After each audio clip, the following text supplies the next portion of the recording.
দেখো বন্ধুরা, আজকে করব অ্যাক্টিভিটি 10A। এখানে বলেছে কল্পনা করো যে তুমি মার্লিন আর তুমি আছো কাউন্সিলর।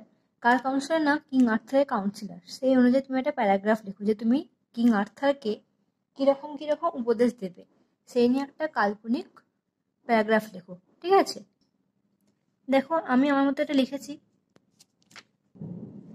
দেখো, অ্যাজ মার্লিন হিসাবে I would advise my king Arthur that, আমি আমার রাজা আর্থারকে উপদেশ দেব যে never be afraid of anything, কিছুর উপর ভয় পাবে না। I would suggest my king everyone will be treated equally, প্রত্যেককে সমান বিচার, মানে প্রত্যেকের সাথে একই ব্যবহার করতে হবে। I would tell him to love everyone, আমি তাকে বলবো সকলকে ভালোবাসতে। I will always be with him, আমি তার সঙ্গে সবসময় থাকবো। I will say to him never hate anyone, আমি তাকে বলবো কখনো কাউকে ঘৃণা না করতে। I will say him that he has to look after his subject on time, আমি তাকে বলবো যে তার প্রজাদের যেন সে সবসময় মানে ঠিকঠাক সময় মতো যেন খেয়াল রাখে।